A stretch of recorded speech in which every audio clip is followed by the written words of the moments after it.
Il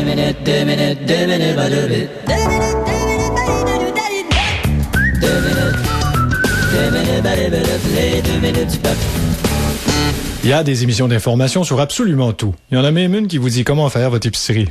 Bonjour et bienvenue à l'épicerie. Nous parlons cette semaine des fruits exotiques. Payons-nous le juste prix pour ces fruits? Sachez que même s'ils s'appellent exotiques, le prix n'est pas toujours exact. Par exemple, les papayes. Si vous trouvez les papayes trop chères, vous pouvez dire le contraire de papaye. Paye pas. Je paye pas ma papaye. Dans les sections fruits et légumes, on emballe les produits de façon à ce qu'ils soient attrayants. Prenez ce paquet de 3 poivrons, un vert, un jaune et un rouge. Surveillez bien l'emballage afin d'être sûr que vous n'êtes pas en train d'acheter un feu de circulation. Certains préposés aux étalages sont moins dévoués que d'autres. Si vous cherchez par exemple des pousses de bambou et qu'on vous répond peut-être qu'il y en a, mais qu'il n'a pas envie de les chercher pour vous. Alors s'il refuse de vous montrer des pousses de bambou, montrez-lui le majeur de clients. Cette année, la pomme Granny Smith est un peu plus chère que l'an dernier. Voilà une information choc et nous vous prions de pas tout aller sur le pont en même temps. Pourquoi appelle-t-on ces pommes Granny Smith, dis-je comme si je te posais une question naturellement? Je le sais-tu, alors je lis sur le cue card que les moines qui cueillent ces pommes une fois de temps en temps s'ennuient, alors se sortent la Granny Smith. Nous vous informons trop tard que ce calembour n'était pas pour un public de tous âges. Si vous êtes originaire de la ville de tous âges, veuillez fermer votre radio il y a quelques secondes. Les bonnes fèves du Québec. Mais quelle fève choisir? Fève jaune ou fève verte? Ah là là, j'en perds mon latin. C'est pas évident de choisir. Chaque année, on trouve une vingtaine de pendus devant le rayon des fèves. Il est important de bien se crisser du fait que la fève verte contient plus de chlorophylle. Et qu'est-ce que la chlorophylle? Dis-je avec un air de vous convaincre comme si j'avais pas de cue card? On appelle chlorophylle un individu qui abuse sexuellement d'une bouteille de chlore. Voici notre première question de la semaine. Le café équitable est-il plus cher que le café équichaise? A, oui. B, non. C, Tom Jones en 1971. La réponse après la pause. Évitez la cohue du printemps. Commandez votre piscine immédiatement. Les piscines immédiatement. Les meilleurs qu'on se baigne dedans. Évitez la cohue de l'été. Commandez tout de suite votre barbecue. Barbecue. Une filiale de Tuafé au bord de la rue, c'est Q. Évitez la cohue droite. Grattez la cohue gauche. Les grattoirs Remington.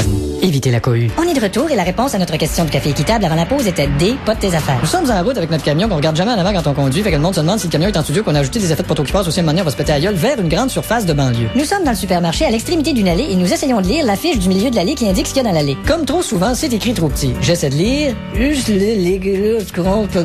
C'est malheureusement illisible. Excusez-moi, messieurs, dames. Oui. Est-ce que c'est bien dans cette allée qu'on trouve les huches, le légalis, grondes, peu près de litres? Oui, c'est ici. Merci. Remarquez que dans les supermarchés, tous les articles non comestibles comme les savons, les ampoules à frigidaire et le spaghetti en canne sont dans les 2 dernières rangées. Deuxième question de la semaine. Vous vous approchez de la caisse avec votre panier puis une vieille frustrée avec 3 mentons et un chandail rose vous coupe pour passer la première. Que faut-il faire? A. Utiliser la courtoisie ou mieux encore la longoisie. B. Y donner une vingtaine de petits coups de panier dans les cuisses en disant oups, excusez à chaque fois. C. Quand vous mettez votre barre de séparation, vous arrangez pour mettre une coupe de ces produits de votre côté. Quand elle dit ça, c'est à moi, vous dites La réponse après la prose. Ah, la neige qui fond sur l'ennui. T'es courbe sous la pénombre. De retour de la prose, la réponse était D. Faites-y son Pillsbury sur le comptoir pendant qu'elle fait son nip. Voici maintenant notre test de la semaine. Mon panier contient 9 items et je vais essayer de passer à la caisse 8 items ou moins. Suivez-nous. Bonjour. Vous avez un item de trop, Pascal. Ils ont des détecteurs électroniques d'items de trop dans le 8 items ou moins. C'est le cas de le dire dans ces caisses-là, item ou moins. Troisième question de la semaine. Quelle est l'huile qui contient le moins de gras? L'huile de canola, l'huile d'arachide, l'huile d'Orléans ou l'huile de diddle-diddle? La réponse après la bouse. Je te le dis, il y a des framboises là-bas. Ah fuck, je viens de piler dans quelque chose. 2 minutes. Les 2 minutes du peuple.